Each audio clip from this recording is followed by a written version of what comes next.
Let's be honest, most of us have taken at least one personality test or another. Maybe you've done Myers-Briggs, maybe you've done DISC, maybe the Enneagram, or even StrengthsFinder. And don't get me wrong, I love all those tools and I've used them as well, both on myself and with clients. They give us insights into how we think, make decisions, and interact with people. But here's the thing, they all focus on personality, which means they only capture part of the picture. What if you could tap not only into your mind, but in your body, your unconscious, your instincts, your energy flow, and the deeper unconscious patterns shaping how you show up in the world? And that is why I use human design in my leadership branding work, because unlike other personality tests, human design gives you a 360 view of your leadership identity, both on the side you're aware of and the parts of how others experience you before you even say a word. Today, I'm going to talk to you a little bit about why human design is a game changer when it comes to personal branding and leadership presence, and why other assessments just don't go far enough. Welcome to the Style and Strategy Podcast, where personal brand meets leadership and style. I'm Sonia, a personal brand and style coach who's been exactly where you are, juggling career and business success, personal growth, and finding a style that truly fits. After decades in corporate leadership, I've learned that showing up isn't just about what you do. It's about how you align who you are and how the world sees you. This season, I'm bringing you practical strategies, bold insights, and honest conversations to help you amplify your presence, unlock your next level, and lead with clarity and confidence. Let's dive in. Okay, raise your hand if you've ever taken a personality test and thought, okay, this is interesting, but now what? So personality assessments like Myers-Briggs, Enneagram, StrengthsFinders, all of those are fantastic for self-awareness, but they have a few major limitations when it comes to leadership branding.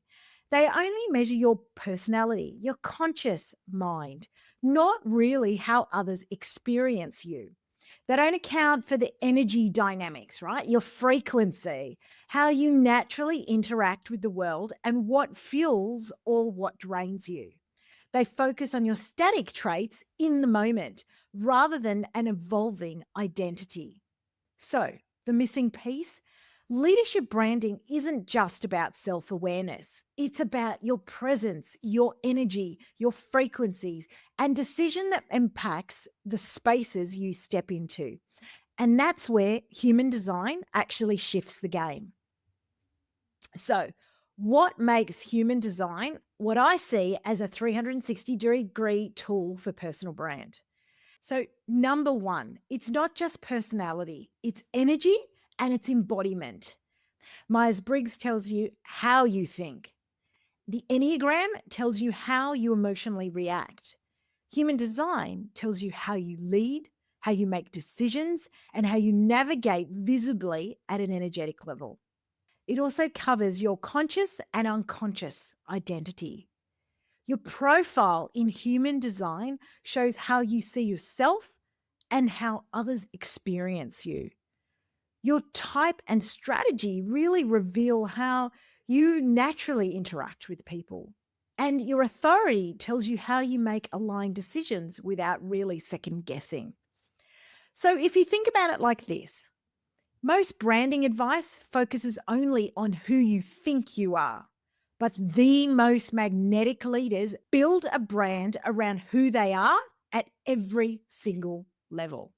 So the three ways I like to think about human design and how it can transform your leadership brand are as follows. 1, it removes the guesswork from your brand voice and presence.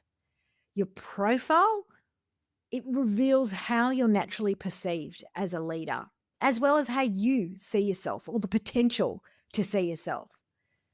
And if your brand messaging doesn't really match your profile, there's a bit of a disconnect. Number 2, it can really align with your visibility strategy and your energy type.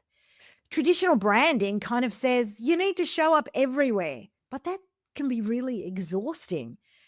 Depending on your human design type, you can actually then determine what's the best way to be visible for you without burnout. Number 3, it helps you, as you study it, become more confident and more aligned in the decisions that you make. So if you're struggling to define your brand direction, you're struggling with your authority, your decision-making style in human design is actually the key to clarity. So when you build a brand actually based on your actual energy, your strengths, your decision-making style, things start flowing instead of feeling forced. So some of the mistakes that I see stopping leaders from a powerful personal brand and leadership brand, there's probably 3.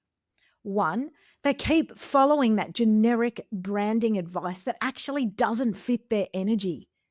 You know, where you've tried to do something because it's working for everyone else, but it never fully feels aligned for you. That's because that generic branding advice isn't for you. Number 2, trying to change how others see you instead of leaning into it and understanding why. Human design actually has the keys of how others actually perceive you and how you can step into that and really own it. And mistake number 3 would be making branding decisions from the wrong place. Every type within human design actually has its own decision-making authority. So if you can trust your authority, you're actually making more aligned brand moves and not based on pressure. Stop branding from the outside in, following the trends, copying strategies, doing what's worked for others, and start creating a leadership brand that starts from the inside out. You own your own voice, your own energy, and your own decision-making style. Human design has been a game changer for me and the way in which I understand. And that's why I've brought that into my world with my clients, because everything I've done has been based on experience and learning. And I've tried it. I've tried different things and I know what works and what hasn't worked. So if you're looking for something that's going to help you craft a deeper and personalized breakdown of how to refine your leadership brand based on your human design, that is exactly what I use. So if you're ready to really embody your leadership brand, the one that's already inside you, you just need the right strategy to bring it to life.